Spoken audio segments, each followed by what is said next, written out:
Dela writes, my MVVs, welcome. Report has it that Ebony left the palace midnight to go and cry to Blublo for the first time. You know that since Blublo decided to stop fighting Olori Naomi, Ebony had seen Blublo as an enemy because she feels like they are the two powerful, forces in the palace, that if they had united to fight Olori Naomi, they probably would have succeeded.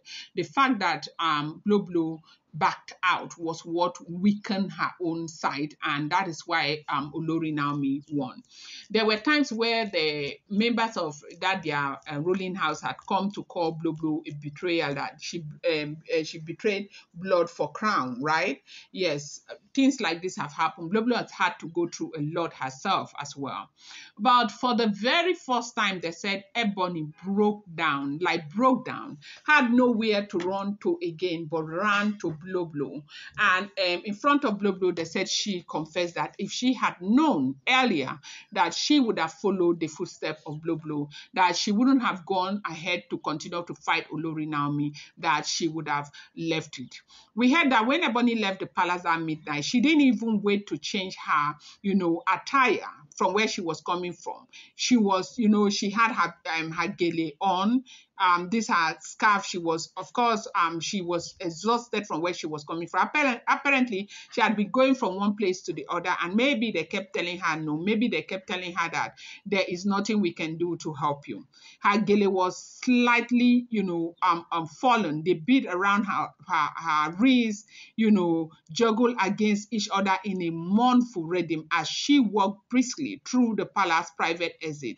Her chest was tight. The tears had started long before she reached Blublo's quarters, But by the time she arrived, it was as though her whole body was trembling with grief. Blublo's, quarter is usually quiet, okay, very, very quiet. She's this my own person, me. She's not so into plenty people. They said that when Ebony knocked on the inner door, it was Blublo herself who opened it. Blublo asked, "What is it? What's going on?" Because she was very, very shocked to have seen Ebony. For a very long time, they've not had a cordial relationship because Ebony continued to act as if Blublo had betrayed her.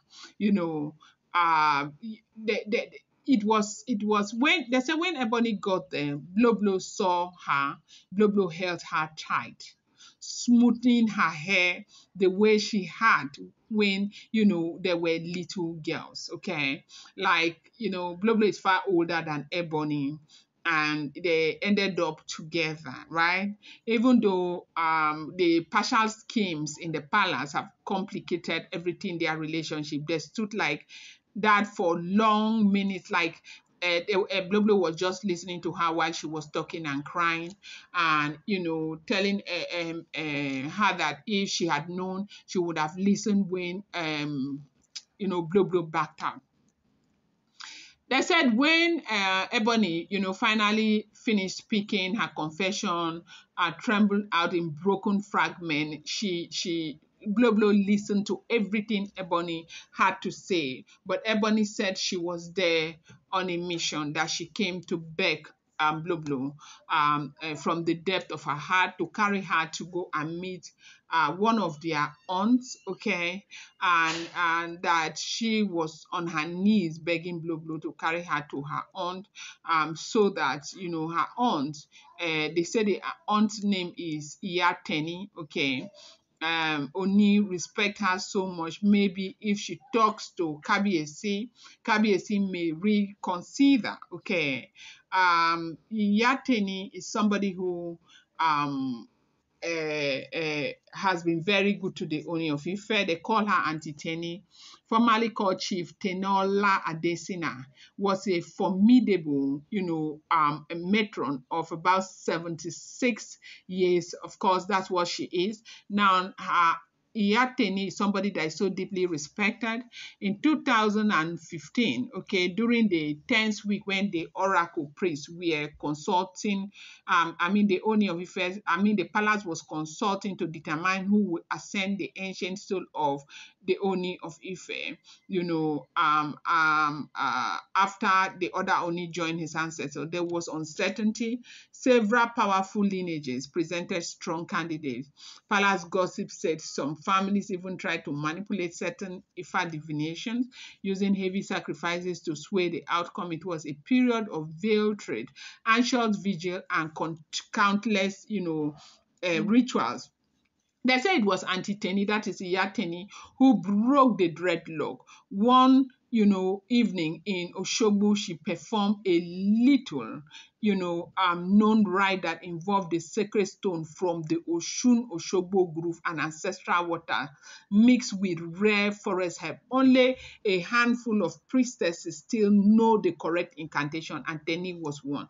After her 3-day vigil in that grove, she returned and quietly sent for 2 of the senior Ifa priests from Ilefe. What happened in that private courtyard is known only in, hushed tones. But by dawn, the path was clear. The oracle pronounced the current Oni as the rightful choice. The tension that might have torn Ife powerful houses apart, dissipated almost overnight. Even families who had fiercely positioned their sons stepped back without bitterness. It was as tough as unseen hand had, calmed the situation down. They said it was Iyateni that did all of that.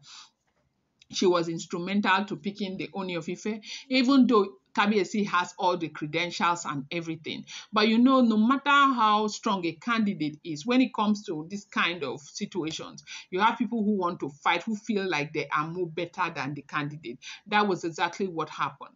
If Iyateni had not gone on to do that 3 days vigil that she did, they probably would have had a very serious problem.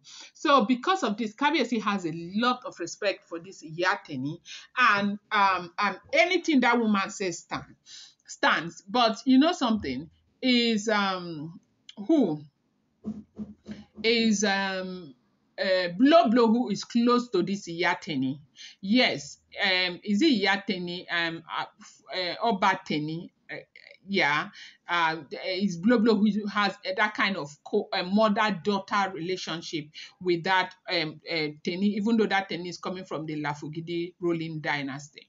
So that was why Ebony went to meet Blublo, so they can take her to that place, is it Oshogbo, to go and meet that Teni, so they can come back to the palace, so this woman can talk to influence the Oni of Ife. They say when she got there, Blublo was kind to her because Blublo is the senior one now. What do you expect? And they spoke and spoke as Ebony cried and begged. So basically, Ebony is still running kitty kata kata kitty over immunity removal. I'm going to bring you more update. Do not forget that these are all alleged, rumored, unverified information making the rounds on social media and should not be seen as fact.